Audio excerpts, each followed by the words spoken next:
anybody see my sketchbook? Ah, here it is.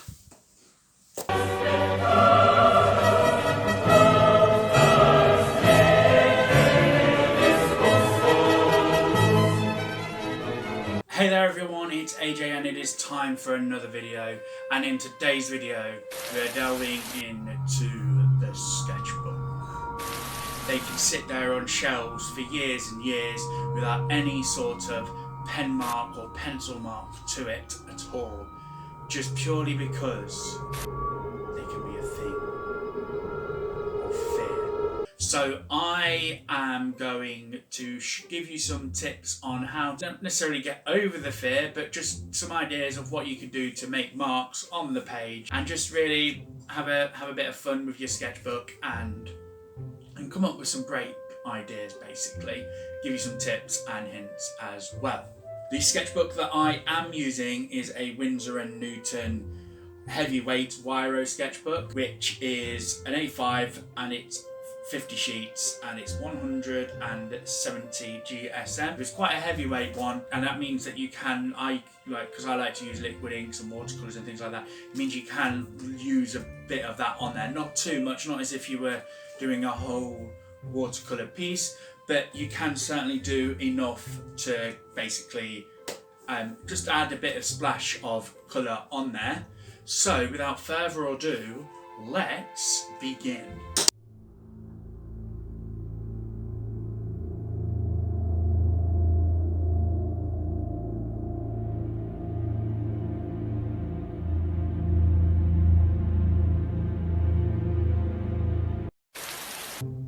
Okay, so let's stop with the dramatic, sinister tones now, because this is going to go on to the tips. The bonus tip is to use the first page, or the first page that has the logo thing on the back of it, or even the page on the spine of the book if you happen to be using a spine-backed book, is to date it, which is something I'm really bad at.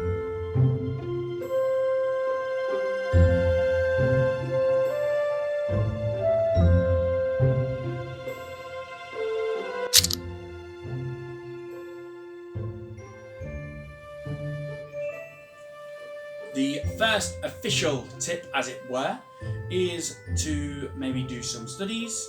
I, in this case, did some running studies. I got a couple of pictures up on my phone and did some running studies, just like chestery stuff to start off with, and then doing that. I actually really enjoyed doing that, so that is quite a good tip to do, really.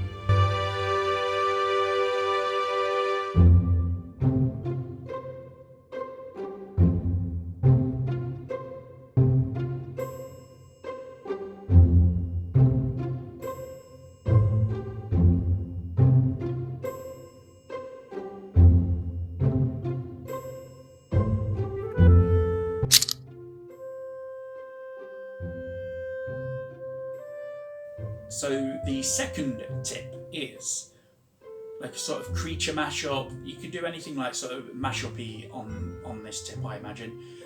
And yeah, so what I would suggest is just think of a couple of creatures and do that. In this case, I started off doing a bear, and then it turned into this fox thing. I think I was thinking of Son Leong's, one of Son Leong's character, Rhea from her series, because she's like a fox character. She's got this like fox bushy tail and things, and I was like, bears don't really have that. So yeah, that is how this kind of happened on this one.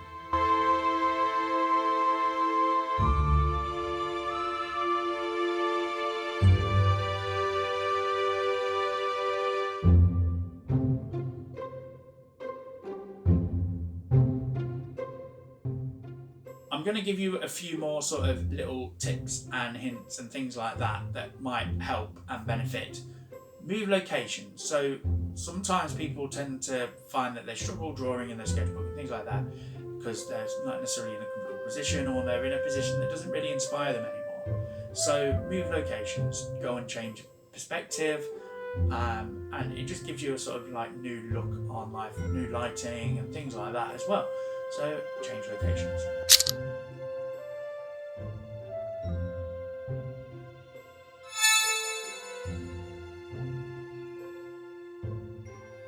Tip number 3 is you can do some things like still life. I've not done still life in ages. I've got so much stuff around. I then picked up this nice little sort of flower thing with my Legend of Zelda cup glass thing, and I really enjoyed doing this, and that was one of the things that I actually quite enjoyed doing.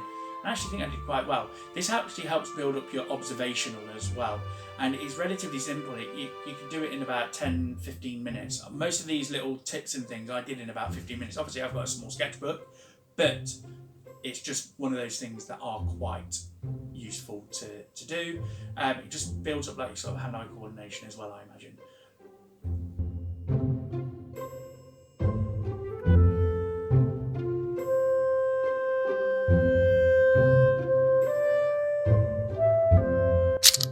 The 4th tip, we're actually going to have to come back on because I'm going to have to send a request over to Instagram for my followers to get back to me and basically tell me what to draw. So tip number 5 is swatching. Now, I had a lot of fun doing this. You can use any sort of medium that you've got. Sometimes you might have bought mediums that you've not used in ages, or you've just bought them and not used them at all. They've just sat in the cupboard and things like that. So you haven't got a clue really how to use them and things like that. And swatching really helps just understand the medium and get better at it. So I used this pack of pencil crayons that I'd got. They're Prismacolor pencils, but they were actually like a sort of special colour combination pack type thing. And I actually really enjoyed this, and I didn't realise that these colours were so good. And yeah, so swatching colours that you've not used before, colours that you do use. It's always, I think, I don't do this often enough, but you should always really swatch your colours that you get anyway. But yeah, and then I did this little scene sort of, I just kind of got going with it and doing this little scene with the sort of sunset type thing and this little weird rabbit creature thing. We won't talk about that. Moving on.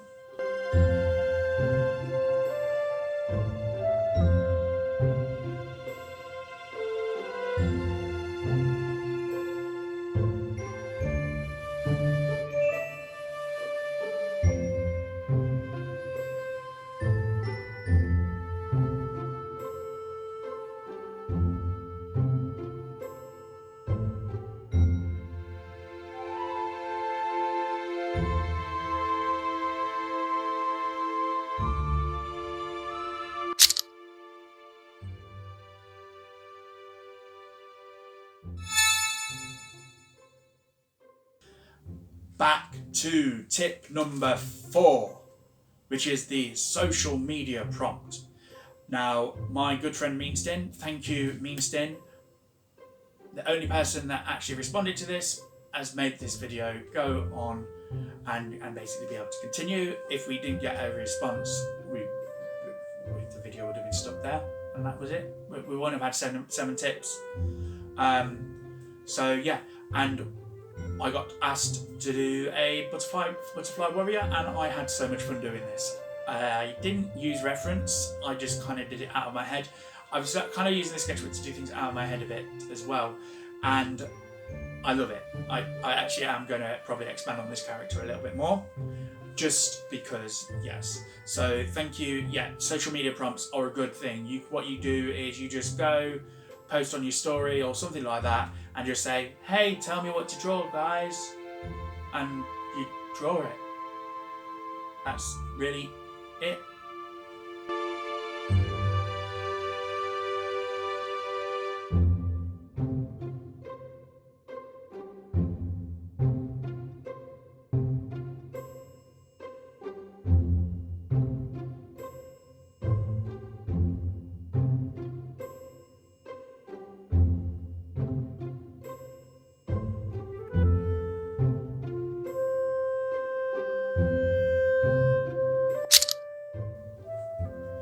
The final, no, not the final, but the penultimate one. So, this means we're on tip number 6 already. Can you believe it? Tip number 6. Steal a pet.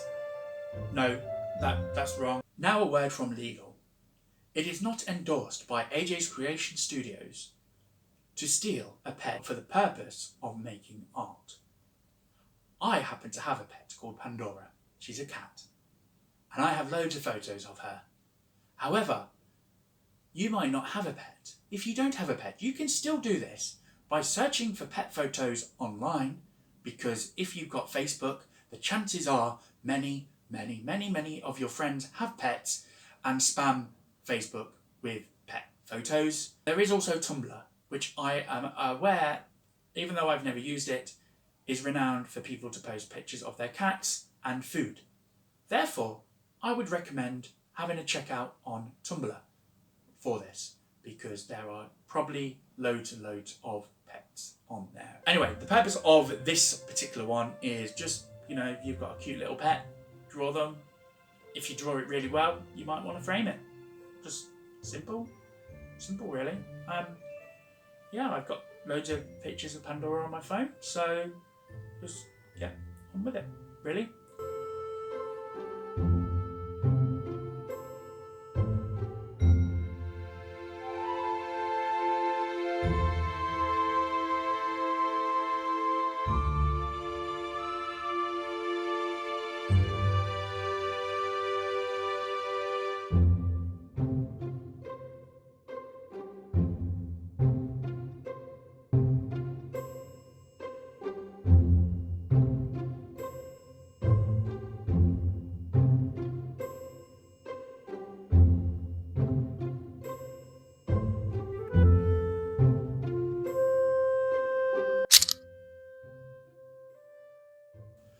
And finally, tip number 7.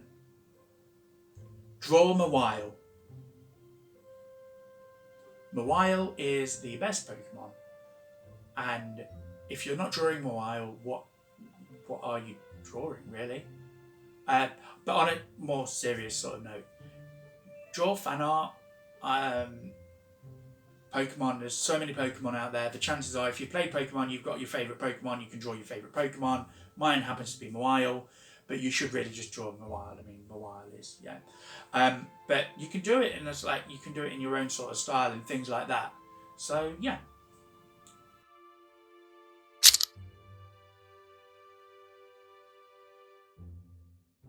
There are so many different things that you can do in your sketchbook, and when I was writing this, not necessarily writing because half of this is ad lib, but when I was coming up with a list of things, I actually came up with a list of more than 7 things, and it's just there's just so much more. So I might do a follow-up video for this, like 7 more tips or to put in your sketchbook and things like that. And I've actually filled 8 pages on my sketchbook in the space of 3 days, and they're not bad. Also, don't be afraid to be messy. I used a blue pencil, simple, just a blue pencil crayon with an eraser on there, and that's what I used to do like the sort of like initial scaffolding of the drawing, as it were. I then used a 4B pencil.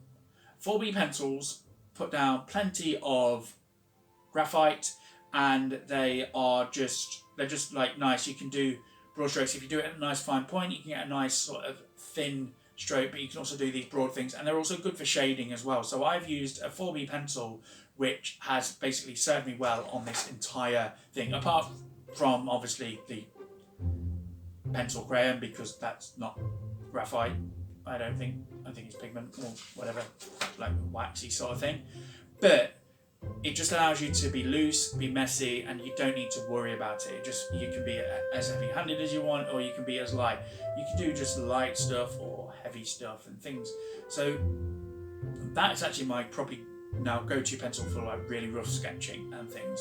If I was doing this, if I'd done this and then I wanted to refine it a bit more and move on to doing it as a more finished piece, I would then go on to a lighter pencil.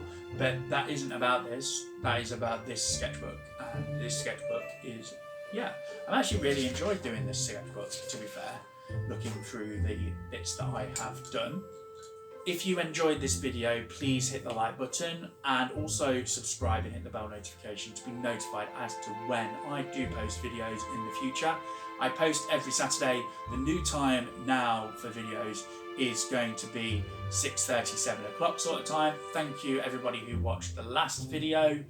And also, please leave a comment in the comments below.